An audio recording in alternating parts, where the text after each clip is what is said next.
இஸ்லாமிய சிறைவாசிகளை விடுவிப்பதில் திமுகவுக்கு என்ன தயக்கம்? இஸ்லாமிய ஓட்டுகள் நமக்கு தான் வருங்கிற ஒரு தீவிரமான விளம்பர பிரியர்களாக மாறியிருக்கிறார். கொலை செஞ்சவனை நீங்க விடுறீங்க வெளியில, கொடூர கொலை நிகழ்த்தியவர்களை வெளியிலே விடுகிறீர்கள், பல கொலைகளை செய்தவர்களை நீங்கள் வெளியில் விடுகிறீர்கள். ஆனால் ஒரு எதிர்வினையை செய்தவர்கள் இன்றும் சிறையில் போட்டு கொடுமைப்படுத்துகிற கொடுங்கோன்மை அரசாக திமுக அந்த நாட்டில் இருக்கிறது என்றால் இஸ்லாமியர்களை அப்புறப்படுத்த வேண்டிய ஆண்டுதான் 2000. எல்லா சுதந்திரங்களும் பறிக்கப்பட்டு சிறைக்குள்ளேயே சிறை வைத்திருக்கிற அவலக்கொடுமை தமிழ்நாட்டில் மட்டும்தான் நடக்கிறது. அது இஸ்லாமிய தோழர்களுக்கு மட்டும்தான் நடக்கிறது என்றால் இது என்ன ஆட்சி முறை? நான் சொல்றேன், குற்றச்சாட்டை வைக்கிறேன். இவர்கள் இந்துத்துவ ஆட்சியை நிலைநிறுத்தி வைத்திருக்கிறார்கள் தமிழ்நாட்டில். உண்மையிலேயே இந்து வெறியர்களை திமுக காரணமா? யாருக்கு சாதி வெறி இல்லை? திராவிட முன்னேற்ற கழகத்தில் இருப்பவனுக்கு சொல்லுங்க பார்ப்போம். எந்த மாவட்ட செயலாளர்களாவது ஒரு பல்லனையோ பறையனையோ அல்லது லம்பாடிகளையோ அல்லது இருளர்களையோ சோழர்களையோ நியமித்த வரலாறு உண்டா? சாதி வெறி தன்னைக்கு மேலே ஏறி நிற்குது திமுக. அதனால தான் ஆராஜாவை பெரம்பலூரில் நிப்பாட்டாமல் நீலகிரியில் கொண்டு நிப்பாட்டினான். ஏன் அந்த மனுஷன் பொது தொகுதியில் நிற்கக்கூடாதா? சிறுபான்மை சமூகத்தை சேர்ந்தவர்களுக்கான எதிரான ஆட்சியாக தமிழ்நாட்டில் இன்றைக்கும் இவர்கள் போலி வசனங்களை பேசி பொய்யான அவதூறுகளை பரப்பி பொய்யான கூற்றுக்களை நம்ப வைக்கிறது இந்த திருட்டு மாடல் அரசு. அறிவு திருவிழான்னா என்னன்னு உங்களுக்கு தெரியுமா? 888 கோடி நுணுக்கமாக சம்பாதிப்பதற்கு கற்றுக் கொடுப்பது அறிவு. பள்ளிக்கரணை சதுப்பு நிலத்தை ஆட்டையை போடுவதற்கு ஒரு அறிவு. நேற்று மாலை 6 மணி நிலவரப்படி 7086 படுகொலைகள் நடந்தேறி இருக்கிறது. அதற்காக அறிவு திருவிழா. 34 ஆணவ படுகொலைகள் தமிழ்நாட்டில் நிகழ்த்தப்பட்டிருக்கிறது. அதற்காக அறிவு திருவிழா. 2.1 என்ன? 2 மடங்காக. நான் ஆட்சிக்கு வந்தால் இது 2 மடங்காகும். அதுக்கு தான் அறிவு திருவிழா. கோவை மாணவி கற்பழிக்கப்பட்டது. 3 அயோக்கிய பெண்களுடைய உருவத்தை இந்த காவல்துறை காண்பித்ததா? ஏன் காண்பிக்க மறுக்கிறார்கள்? யாரையோ காப்பாற்றுகிறார்கள். யார் இந்த சாரில் காப்பாற்றியதைப் போல கோவையிலும் அந்த மாணவியின் கற்பழிப்பு சம்பவத்தின் 3 முகங்களை அடையாளப்படுத்தாமல் மறைத்துக் கொள்ளுகிறது இந்த அரசு. நிம்மதி ப்ராப்பர்ட்டி மேனேஜ்மெண்ட். கான்டாக்ட் 7667008800. நகரம் வாய்ஸ் நேயர்களுக்கு வணக்கம். இன்று நம்முடன் இணைகிறார் பத்திரிகையாளர் திரு முகில் வீரப்பன் அவர்கள். வணக்கம் சார். வணக்கம். எப்படி சார் இருக்கீங்க? நாடே நல்லா இல்லை, நான் மட்டும் எப்படி இருப்பது? எதிர்பார்த்த பதில் தான். முஸ்லிம் சிறைவாசிகள் விஷயத்தில் திமுக நடந்து கொண்ட விதத்தை எப்படி பார்க்குறீங்க? பரோலில் விடுவிக்கப்படுறாங்க, மறுபடியும் பரோல் முடிஞ்சு ஜெயிலுக்கே போயிடுறாங்க.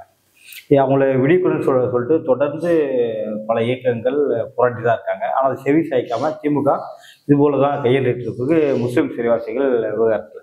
எப்படி பார்க்குறீங்க? 1998 கோவை குண்டுவெடிப்பு என்பது வரலாற்றில் மறக்க முடியாத அத்தியாயம். அதற்கு முன்னோட்டம் பாபர் மசூதி இடிப்பும் அத்வானியுடைய ரத யாத்திரையும் தான் காரணம் என்று இஸ்லாமிய பெருமக்கள் இதயத்தில் ஆழமாக வெடித்த ஒரு சம்பவம்.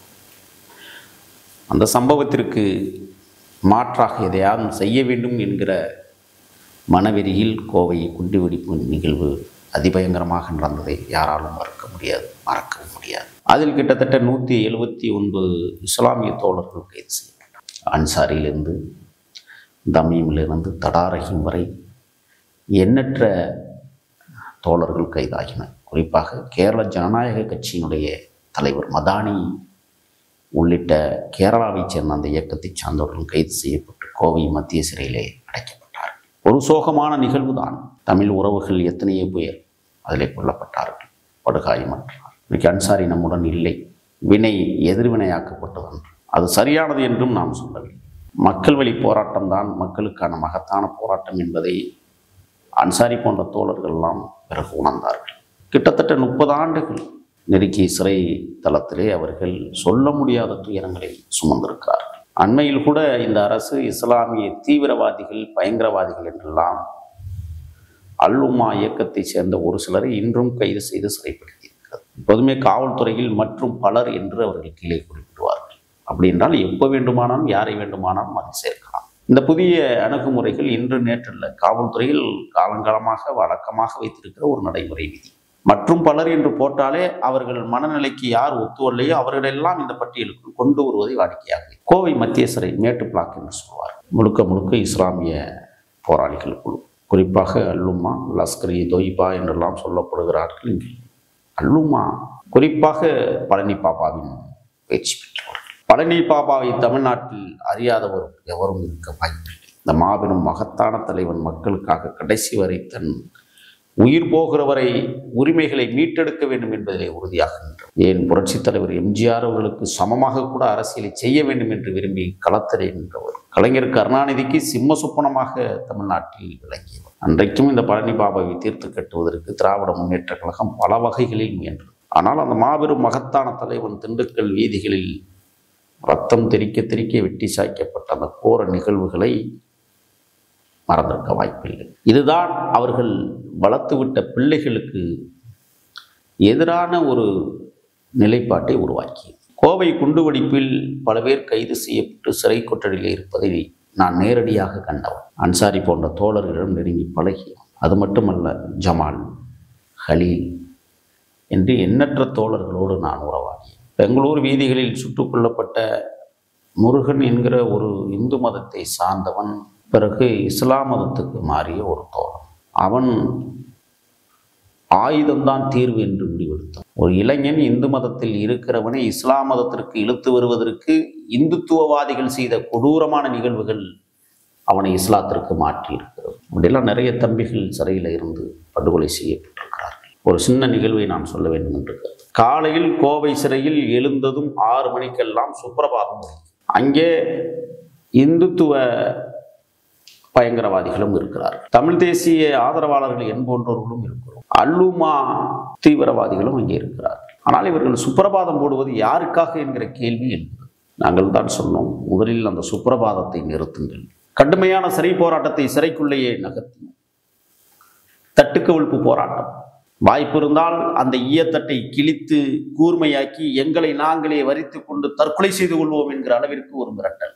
மருத்துவமனை பிளாக்லே மரியாதைக்குரிய கேரள ஜனநாயக கட்சியினுடைய தலைவர் மதானி உள்ளிட்ட 4-5 தோழர்கள் தங்கியிருக்கிறார். நாங்கள் 11ஆம் பிளாக் வஉசி பிளாக்கின் பக்கத்தில் சிறைக்குள்ளேயே சிறைப்படுத்தப்பட்டிருந்த காலம். ஏன் நான் இதை குறிப்பிடுகிறேன் என்றால், பக்ரீத்தோ ரமலானோ பண்டிகை வருகிற போதெல்லாம் சிறப்பு தொழுகையில் நாங்களும் போய் கலந்து கொள்வோம். சிறைவாசிகள் அனைவருக்கும் இஸ்லாம் மார்க்கத்தின் கூற்றுகளின்படி இயன்றவரை உதவு, இல்லாதவருக்கே என்கிற தத்துவத்தின் அடிப்படையில் இஸ்லாம் மார்க்கம் எதை ஏற்கிறதோ அதை எளிய மக்களிடம் இயக்கு என்கிற சொற்றரடி அல்லுமா அந்த அமைப்பை சேர்ந்த நண்பர்கள் அனைவரும், தோழர்கள் அனைவரும் ஒட்டுமொத்த சிறைவாசிகளுக்கு அந்த 2 விழாக்களில் பிரியாணி போட்டு மகிழ்ந்திருப்பதை நாம் பார்த்தோம். அவர்கள் அந்த செலவை ஏற்றுக்கொண்டிருப்பார். சிறை விதிகள் எதுவோ அதற்கு கட்டுப்பட்டு நடக்கக்கூடியவர். ஆனால் காலையில் சுப்பிரபாதம் ஒலிக்கப்படுகிறதை தடுத்து நிறுத்துங்கள் என்று அறப்போரை செய்தோம். அதில் நாங்கள் தொடங்கிய அந்த போராட்டம் என்பது சிறை முழுகும் வெடித்தது. இந்துத்துவ தீவிரவாதி என்ன பூரிக்கமல் என்கிறவன் இதை எதிர்த்து கடுமையாக நாங்களும் உண்ணாவிரதம் இருப்போம் என்று இந்து மதத்தை சார்ந்தவர்களை தூண்டி விடுகிற நிகழ்வும் நடந்தது. ஆனால் அதை தடுத்து நிறுத்தினோம். நீங்கள் அனைவரும் இந்துக்கள் அல்ல, தமிழர்கள். ஆரியர்கள் மட்டுமே இந்த மண்ணில் இந்துக்களாக பவனி வருகிறார்கள் என்று வகுப்படுத்தும். புரிந்தது போராளிகளுக்கு, புரிந்தது சிறைவாசிகளுக்கு. ஒரு நீண்ட நெடிய தட்டுக்கவிழ்ப்பு போராட்டத்தை 3 நாட்கள் முடங்கி போனது கோவை மத்திய சிறை. ஒரு பாடலுக்காக அன்றைக்கு சிறைத்துறை அதிகாரியாக இருந்த சேகர் என்பவர் IPS அதிகாரி பேச்சுவார்த்தை நடத்தினார்.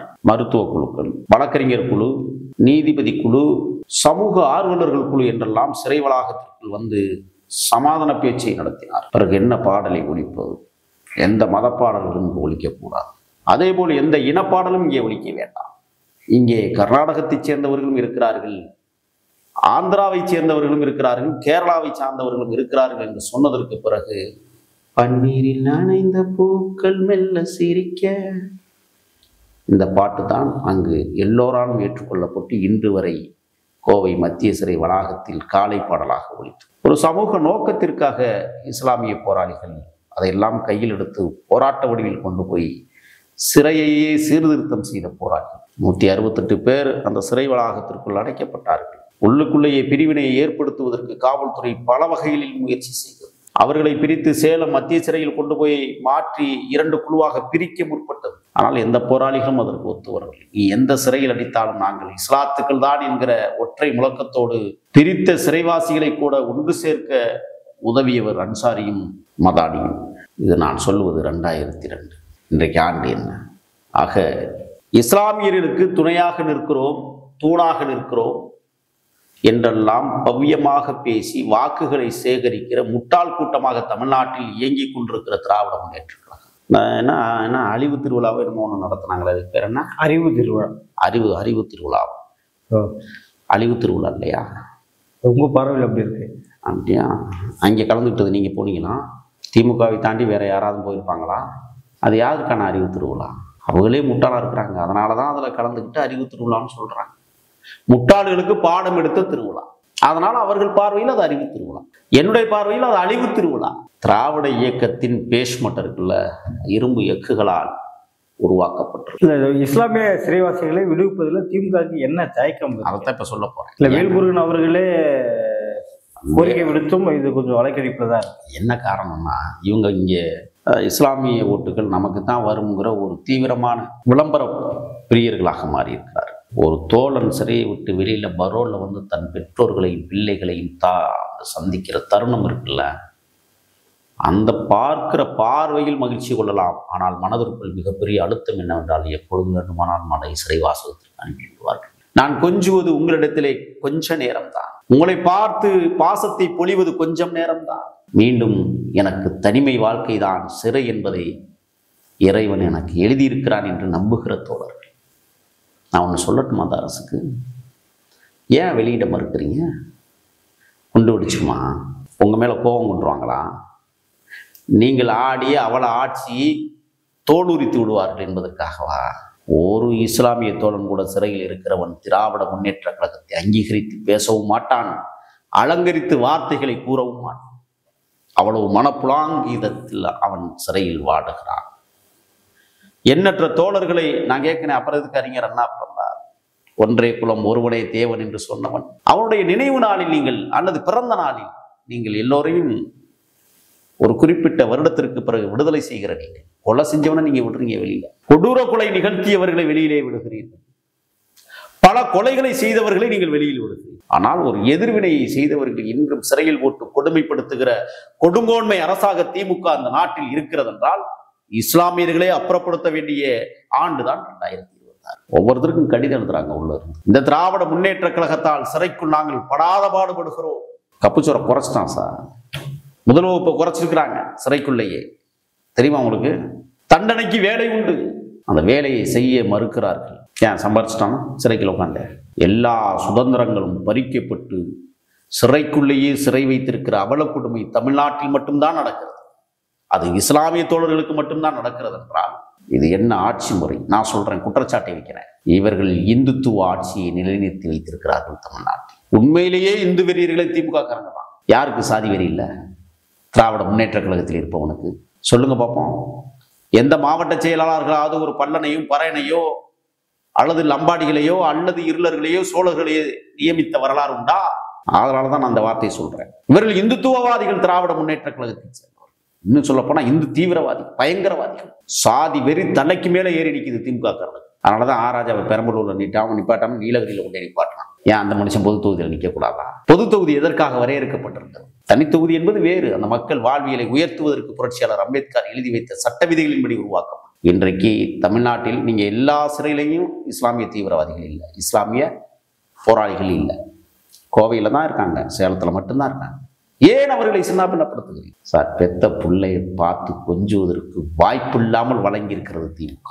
ஓடி விளையாடுகிற தன் குழந்தையை கொஞ்சி மகிழ்ந்து நிலாச்சோர் ஊட்டுவதற்கு நிமிடம் போதவில்லை என்றால் இது யாருக்கு எதிரான ஆட்சியாக தமிழ்நாட்டில் நடைபெற்றுக் கொண்டிருக்கிறது என்றால், சிறுபான்மை சமூகத்தை சேர்ந்தவர்களுக்கான எதிரான ஆட்சியாக தமிழ்நாட்டில் இன்றைக்கும் இவர்கள் போலி வசனங்களை பேசி, பொய்யான அவதூறுகளை பரப்பி, பொய்யான கூற்றுக்களை நம்ப வைக்கிறது இந்த திருட்டு மாடல் அரசு. 2.0 அறிவு திருவிழானா என்னன்னு உங்களுக்கு தெரியுமா? 888 கோடி நுணுக்கமாக சம்பாதிப்பதற்கு கற்றுக் கொடுப்பது அறிவு. பள்ளிக்கரணை சதுப்பு நிலத்தை ஆட்டையை போடுவதற்கு ஒரு அறிவு. நேற்று மாலை 6 மணி நிலவரப்படி 7086 படுகொலைகள் நடந்தேறி இருக்கிறது. அதற்காக அறிவு திருவிழா. 34 ஆணவ படுகொலைகள் தமிழ்நாட்டில் நிகழ்த்தப்பட்டிருக்கிறது. அதற்காக அறிவு திருவிழா. 2.1 என்ன? 2 மடங்காக்கு ஆட்சிக்கு வந்தா இது 2 மடங்காகும். அதுக்கு தான் அறிவு திருவிழா. 39 கற்பழிப்பு சம்பவங்கள் தமிழ்நாட்டில். நான் கேட்கிறேன், கருப்பூர் நகரத்தின் தங்க தலைவன் ஆம்ஸ்ட்ராங் படுகொலையில் ஈடுபட்டதாக சொல்லப்பட்ட கொலையாளிகள் ஜொமோட்டோ பணியன் அணிந்து வந்தபோது அம்புக்குறி போட்டு காட்டுகிற இந்த காவல்துறை, திருவேக்கடம், பொன்னை பாலு, என்றெல்லாம் இவர்கள் அம்புக்குறியிட்டு காட்டினார்களே. கோவை மாணவி கற்பழிக்கப்பட்டது. 3 அயோக்கிய பெண்களுடைய உருவத்தை இந்த காவல்துறை காண்பித்ததா? ஏன் காண்பிக்க மறுக்கிறார்கள்? யாரையோ காப்பாற்றுகிறார்கள். யார் இந்த சாரில் காப்பாற்றியதைப் போல கோவையிலும் அந்த மாணவியின் கற்பழிப்பு சம்பவத்தின் 3 முகங்களை அடையாளப்படுத்தாமல் மறைத்துக் கொள்ளுகிறது இந்த அரசு. திமுக இந்த 4.5 ஆண்டு ஆட்சி காலத்துல சட்டம் ஒழுங்கு ரொம்ப நல்லா இருக்கு. சந்தி சிரிச்சு கிடக்கு. தினந்தோறும் 8 படுகொலையிலிருந்து 9 படுகொலைகள் நிகழ்ந்து கொண்டிருக்கிறது. சொல்ல முடியாத தூக்கி நான் ஒண்ணு தெரியுமா, என் போன்றவர்கள் இந்த அரசை எதிர்த்து பேசுகிற காரணத்தாலேயே பாதுகாப்பாக தெரிய வேண்டிய அவல சூழல் இருக்கிறது தமிழ்நாட்டில். எண்ணற்ற பேர் படுகொலை.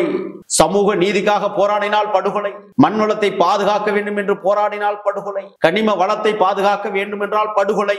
ஜகுபரலியை பார்த்தமே புதுக்கோட்டையில் அனைத்து இந்திய அண்ணா திராவிட முன்னேற்ற கழகத்தின் ஒரு முன்னணி தலைவர் அங்கே சமூக செயற்பாட்டால். இன்னும் சொல்ல போனால் எனக்கெல்லாம் ஒரு பேராசன். நானும் புதுக்கோட்டை மாவட்டம், அவரோடு நெருங்கி பழகியவன். அவர் தொகுதி தான் என் தொகுதி, அவர் ஒன்றியம் தான் என் ஒன்றியம். எந்த ஒரு பொது பிரச்சனையாக இருந்தாலும் சகபுரலி போல் போராட முடியாது. அவர் அதிமுக என்பதற்காகவே அங்கே உடைக்கப்பட்ட கல்குவாரிகளை எதிர்த்து போராடுகிற நேரத்தில் லாரியை ஏற்றுக்கொண்ட அரக்கர்கள் இந்த ஆட்சியாளர். அங்கே ஒரு அமைச்சருக்கு புதுசாக வந்திருக்காரு, கனிம வளத்துறை அமைச்சர். தெரியுமா யாருன்னு?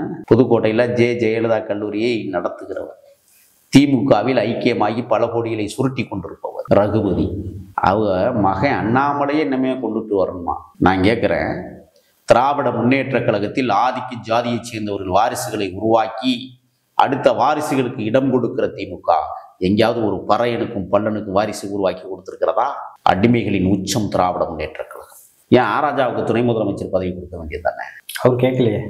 அப்ப அவர் நாடாளுமன்றத்தில் இருக்காரு, சட்டமன்றத்தில் ஏன் இப்ப இருக்கிற? அப்ப உதயநிதி 5 வருஷத்துக்குள்ள ஜெயிச்சு ஒரு அமைச்சர் பதவி வாங்கி அதுல 2 வருஷம் பயணிச்சு உடனே துணை முதலமைச்சர். மக்களோட எதிர்பார்ப்பு பார்த்தீங்கன்னா அந்த குடும்பத்திலிருந்து வரவங்களுக்கு தான் துணை முதல்வர் வரணும்னு சொல்லிட்டு மக்கள் எதிர்பார்ப்பு, தொண்டர் எதிர்பார்ப்பு இருக்கு. தப்பா பேச யாருக்குமே இல்லையே. தப்பா அப்படின்னு அவர் தானே பேசுறாங்க. தப்பா பேசக்கூடாது. மக்கள் யாராவது எதிர்பார்த்தாங்களா? உன் கட்சிக்காரன் எதிர்பார்த்தான், வாங்குறவன் எதிர்பார்த்தான், நாடு எதிர்பார்க்கல. அதை முதல்ல நீங்க புரிஞ்சுக்கணும். நல்லதொரு தலைவனை தமிழ்நாடு உருவாக்குவதற்கான சாத்தியக்கூறுகளை தமிழ்நாட்டில் உருவாக்கி கொண்டிருப்பதே திமுக தான். 2026 என்பது இவர்களுக்கு கடைசி அத்தியாயம். அதிகாரத்தை சுவைப்பு வாய்ப்பில்லை. 2031 இருக்கும். என்ன அதிகாரத்துக்கு மீண்டு வரேன் அப்படின்னு கனவு காண்டுகிட்டு இருக்க வேண்டியதான். நிலாவை பிடிக்கிறேன்னு சொல்ற கதை தான். ஒன்னே ஒன்று சொல்றேங்க, தமிழ்நாட்டு மக்கள் அவ்வளவு ஏமாளிகள் அல்ல. வண்ண தொலைக்காட்சி வழங்கிய கருணாநிதியையும் தோற்கடித்த மக்கள் இந்த மக்கள். நீங்க 1000 ரூபாய் கொடுத்துட்டீங்கிறதுக்கான வெற்றி பெற வைத்து விட மாட்டார்கள். இலவச பேருந்து எந்த லட்சணத்துல எங்களுக்கு போகுதுன்னு தெரியும். எங்கேயாவது நிழற்கூட பார்த்துருக்கீங்களா சென்னை நகரத்துல? அது பேர் என்ன? பேருந்து நிறுத்தம். பேருந்து நிறுத்தம். அது நிழற்கூட இல்லைல்ல, பெரிய பெரிய அப்படியே கம்பிகளை போட்டு கட்டி வெல்டிங் பண்ணி. இது எதற்கு தெரியுமில்ல? கொள்ளையடிக்கிறது. நிழற்குடை என்பது நிழல் தர வேண்டும். அதே நிழற்குடை என்பது மழை காலத்தில் மழையை தடுக்க வேண்டும். உள்ள நிற்கணும் மக்கள். அதுக்கு தானே இத்தனை லட்சம் செலவழிக்கிறீங்க. மேல கண்ணாடி பேடைகளை போட்டு நிழலும் கொடுக்கறது இல்லை, மழையையும் தடுக்கிறது இல்லை. ஊழல் பட்டியல வாச்சனா முடிஞ்சிச்சு. சட்டக்கல்லூரிகளில் தமிழ்நாட்டில் ஊழல் நடைபெற்றுக் கொண்டிருக்கிறது. ஆதாரப்பூர்வமா பேசுறேன். ஒரே ஒரு பேராசிரியர் பேர்ல 11 கல்லூரிகள பேராசிரியர் பணி செய்வதாக கணக்கு கட்டி சம்பாதிக்கலாம். எப்படி இருக்கு தமிழ்நாடு? எண்ணூர் தர்மல் 1, 2, 3 நிலக்கரி ஊழல், நிலக்கரி சாம்பல்ல ஊழல். அந்த மாவட்டத்துடைய செயலாளர் ரமேஷ்னு ஒருத்தர் 50 டிப்பர்களை உள்ள இறக்கி சாம்பல் கொள்ளையடிச்சு. அதுக்கு முன்னாடி கோவிந்தசாமி ஒரு சட்டமன்ற உறுப்பினர் கொள்ளையடிச்சார். இவங்க 2 பேருக்கு யார் முன்னுதாரணம்னா நாவடி நாசர். ஆதாரத்தோட பேச. இன்றைக்கு அந்த டிரான்ஸ்பார்மர், அந்த பெட்டி வாங்குவதில் பல கோடி ரூபாய் ஊழல் என்ற தகவல் கசிந்து கொண்டிருக்கிற இந்த நேரத்தில் நாம பேசிட்டு இருக்கோம். ஆக இந்த ஆட்சியாளர்கள் முழுக்க மக்களுக்கு எதிரானவர்கள், அதைவிட கூடுதலாக பெண்களுக்கு எதிரானவர்கள், இஸ்லாத்துக்கு முற்றிலும் எதிரானவர்கள், கிறித்துவத்தை வளர விடாமல் தடுப்பதற்கு எதிரானவர்கள். குறிப்பாக அவர்கள் தான் இந்துத்துவவாதிகள். அதுதான் திராவிட முன்னேற்ற கழகம். இந்துத்துவவாதிகளை வைத்துக் கொண்டு கட்சிக்குள் இன்னொன்று தெரியுமா? திமுக யாருக்கும் அறிவில்லைங்கிறதுக்காக தான் அறிவுறு திருவிழான்னு ஏன் நடத்துறாங்க தெரியுமா? அண்ணா திமுக பிரிஞ்சு போய் இங்கே ஊழல் செஞ்சுட்டு அங்கேயும் போய் ஊழல் செய்யலான்னு ஓடி போன ஒரு 6-7 அமைச்சர்கள் இருக்காங்க தெரியுமா? ஏவா வேலு, ரகுபதி, இந்த சேகர் பாபு, தெரியுமில்ல உங்களுக்குலாம்? செந்தில் பாலாஜி. இன்னும் இவங்களுக்கெல்லாம் அறிவில்லைங்கிறதுக்காகத்தான் அறிவு திருவிழாவை நடத்துனது. எனக்கெல்லாம் அறிவு இருக்கு. நான் பெரியார் வழி வந்தவன், பெருந்தகை பேரறிஞர் அண்ணாவின் கூற்றை உள்வாங்கியவன், என் தலைவனை உருவாக்கிய தலைவன் எம்ஜிஆரை பின்பற்றுகிறவன். ஆகையால் தான் நான் சொல்றேன், எங்களுக்கெல்லாம் அறிவு இருக்கு. இன்னொரு அறிவு திருவிழா நடத்தி அமைச்சர்களுக்கான அறிவு திருவிழாவை நீங்கள் நடத்த வேண்டும் என்று நான் ஆசைப்படுறேன். நடப்பு அரசியல் குறித்து பல்வேறு கருத்துக்களை கொஞ்சம் மிக்க நன்றி. நன்றி.